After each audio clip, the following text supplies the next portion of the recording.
नमस्कार दोस्तों, ACP rule 2016 की थ्योरी की सीरीज में ये हमारा 5वां और आखिरी वीडियो है। मैं आपके साथ आज एक महत्वपूर्ण सूचना शेयर करना चाहता हूं। बहुत से दोस्तों के अनुरोध पर मैंने एक व्हाट्सएप ग्रुप बनाने का डिसीजन लिया है, जो कि इस नंबर पर अवेलेबल रहेगा 7986397996। अब तक हमने जो भी टॉपिक डिस्कस किए हैं उससे रिलेटेड कोई भी डाउट आप इस नंबर पर व्हाट्सएप करके क्लियर कर सकते हैं। इसके अलावा भी सर्विस मैटर से रिलेटेड कोई भी टॉपिक हम इस व्हाट्सएप ग्रुप में डिस्कस कर पाएंगे। आप सभी से रिक्वेस्ट है कि जो भी सदस्य इस ग्रुप में जुड़ना चाहता है वो इस नंबर पे मुझे मैसेज कर सकता है, मैं उसे ऐड कर लूंगा। यहाँ मैं ये क्लियर करना चाहता हूँ कि ये ग्रुप पूरी तरह से प्रोफेशनल रहेगा और इसमें गुड मॉर्निंग, गुड इवनिंग या किसी भी तरह के पॉलिटिकल विषय को डिस्कस नहीं किया जाएगा। और जो भी सदस्य इस तरह के मैसेज इस ग्रुप में पोस्ट करेगा उसे बहुत ही खेद के साथ इस ग्रुप से रिमूव कर दिया जाएगा। तो दोस्तों, ये थी महत्वपूर्ण सूचना जो मैं आपके साथ शेयर करना चाहता था। आइए अब एसीपी रूल 2016 के बचे हुए प्रोविजंस को डिस्कस करते हैं। ACP rule 2016 rule 19 next date of increment in ACP pay structure. ACP pay structure में नेक्स्ट डेट ऑफ इंक्रीमेंट क्या रहेगी? नेक्स्ट डेट ऑफ इंक्रीमेंट इन दोनों में से एक रहेगी, या 1 जुलाई या 1 जनवरी। और नेक्स्ट इंक्रीमेंट ग्रांट करने के लिए मिनिमम 6 मंथ की क्वालिफाइंग सर्विस होनी जरूरी है। अगर 6 मंथ की क्वालिफाइंग सर्विस कंप्लीट नहीं होती तो जिस इंप्लॉय की डेट ऑफ इंक्रीमेंट 1 जुलाई थी उसकी डेट ऑफ इंक्रीमेंट 1 जनवरी चली जाएगी, और जिस इंप्लॉय की डेट ऑफ नेक्स्ट इंक्रीमेंट 1 जनवरी थी उसकी नेक्स्ट डेट ऑफ इंक्रीमेंट 1 जुलाई चली जाएगी, अगर वो 6 मंथ कंप्लीट नहीं करता क्वालिफाइंग सर्विस के। अगर एसीपी ग्रांट किया जाता है 2 जनवरी से लेकर 1 जुलाई के बीच में, तो नेक्स्ट डेट ऑफ इंक्रीमेंट 1 जनवरी रहेगी। यहां पर 2 जनवरी और 1 जुलाई दोनों डेट इंक्लूसिव रहेंगी। इसी प्रकार से अगर एसीपी 2 जुलाई और 1 जनवरी के बीच में ग्रांट किया जाता है तो नेक्स्ट डेट ऑफ इंक्रीमेंट 1 जुलाई रहेगी। यहां भी 2 जुलाई और 1 जनवरी की डेट इंक्लूसिव रहेगी। अगर एक इंप्लॉय की पे एसीपी पे स्ट्रक्चर में 1/1/2016 से फिक्स की जाती है तो उसका नेक्स्ट डेट ऑफ इंक्रीमेंट 1 जुलाई 2016 रहेगा। रूल 20 में बताया गया है कि अगर एक इंप्लॉय एसीपी पे स्ट्रक्चर को 1/1/2016 से बाद की किसी सब्सिक्वेंट डेट से ऑप्ट करता है तो उस केस में हम उसकी पे किस प्रकार से फिक्स करेंगे? हम उसकी बेसिक पे और ग्रेड पे को 2.57 से गुणा करेंगे और जो फिगर आएगी उसे हम एप्लीकेबल एसीपी लेवल में लोकेट करेंगे। अगर हमें आइडेंटिकल सेल मिलता है तो हम उस आइडेंटिकल सेल में पे फिक्स करेंगे, अदरवाइज हम इमीडिएट नेक्स्ट सेल में पे फिक्स करेंगे। रूल 21 सबसे इंपॉर्टेंट है कि एक इंप्लॉय को अगर 1/1/2016 के बाद एसीपी ग्रांट किया जाता है तो उसकी पे किस प्रकार से फिक्स की जाएगी। हमने उसे एक इंक्रीमेंट ग्रांट करना है जिस भी फंक्शनल पे लेवल या एसीपी लेवल में वो इंप्लॉय अपनी पे ड्रा कर रहा है। उसके बाद हमने आइडेंटिकल सेल लोकेट करना है एप्लीकेबल एसीपी लेवल में, यानी कि जिस भी एसीपी लेवल में अब उसकी पे फिक्स की जानी है। अगर वहां पर सेम सेल नहीं मिलता तो हमने इमीडिएट नेक्स्ट सेल में उस इंप्लॉय की पे फिक्स कर देनी है।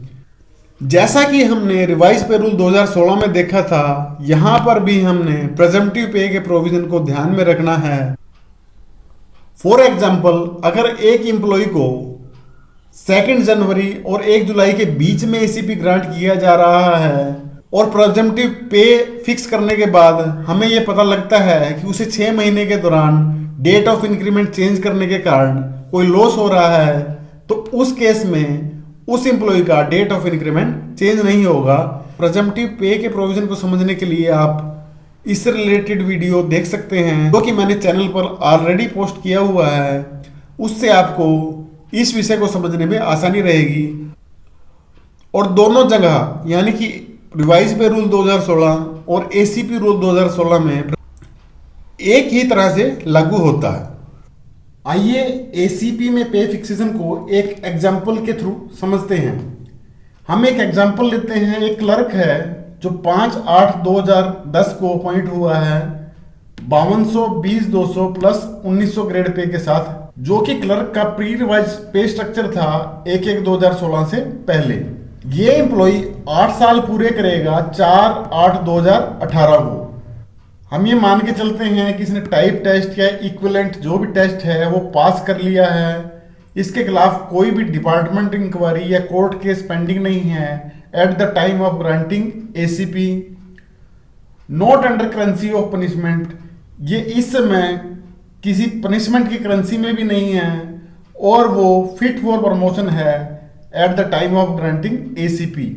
जैसे कि हमने पिछले रूल्स में पढ़ा था कि जिस डेट को एम्प्लॉय अपने 8, 16 या 24 साल पूरे करता है उससे नेक्स्ट मंथ की फर्स्ट डेट को हम एसीपी ग्रांट करते हैं।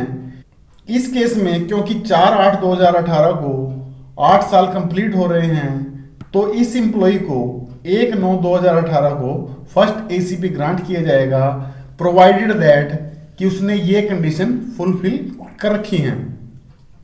1/7/2018 को ये एम्प्लॉय 24,500 रुपये पे ड्रा कर रहा है FPL 2 में।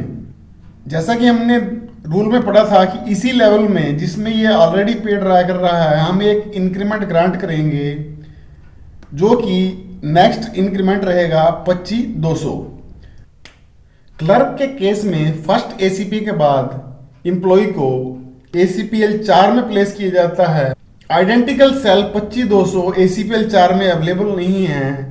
इमीडिएट नेक्स्ट सेल है 25,500। यहाँ पर आफ्टर ग्रांटिंग ACP 1/9/2018 को एम्प्लॉय की पे ACP में 25,500 फिक्स होगी और उसका डेट ऑफ नेक्स्ट इंक्रीमेंट 1/7/2019 रहेगा। रूल 22 में बताया गया है कि mode of payment of arrear क्या रहेगा। एरियर कैश दिया जाएगा। इसमें इंटरिम रिलीफ जो ऑलरेडी हमने रिवाइज पे रूल 2016 में डिस्कस किया था 2000, उसकी एडजस्टमेंट करने के बाद एरियर दिया जाएगा। और जो पुलिस एम्प्लॉय का रिस्क अलाउंस है वो कंटिन्यू रहेगा टिल फर्दर ऑर्डर।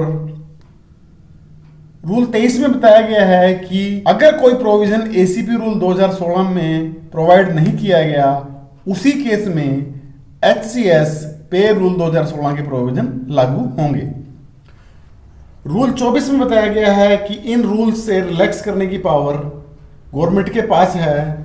अगर किसी कैटेगरी ऑफ एम्प्लॉय को इन रूलों के लागू होने के कारण कोई हार्डशिप हो रही है तो उस केस में गवर्नमेंट उस एम्प्लॉय को आफ्टर ड्यू कंसिडरेशन रिलैक्स कर सकती है। रूल 25 में बताया गया है एडिशन और डिलीशन, यानी कि इन रूलों में कुछ भी ऐड या डिलीट करने की पावर गवर्नमेंट के पास है। रूल 26 में बताया गया है कि इन रूलों को इंटरप्रेट करने की पावर फाइनेंस डिपार्टमेंट हरियाणा के पास है। रूल 27 में बताया गया है कि अगर एसीपी से रिगार्डिंग कोई कंडीशंस एसीपी रूल 2016 में कवर नहीं हो रही है तो ऐसा केस बनाकर गवर्नमेंट के पास भेज दिया जाए। गवर्नमेंट ड्यू कंसिडरेशन के बाद इस पर उचित निर्णय लेगी। आशा है ये जानकारी भी आपको पसंद आई होगी। पहले की तरह से ही वीडियो को लाइक करते रहें, शेयर करते रहें और चैनल को सब्सक्राइब अवश्य करें। साथ ही मैं आप लोगों से रिक्वेस्ट करना चाहूँगा कि आप कमेंट में बताएं कि हमें नेक्स्ट टॉपिक क्या शुरू करना चाहिए, ताकि उसके अकॉर्डिंग ही मैं अपना नया वीडियो तैयार करूँ। तो दोस्तों मिलते हैं नए वीडियो के साथ, तब तक नमस्कार, जय हिंद।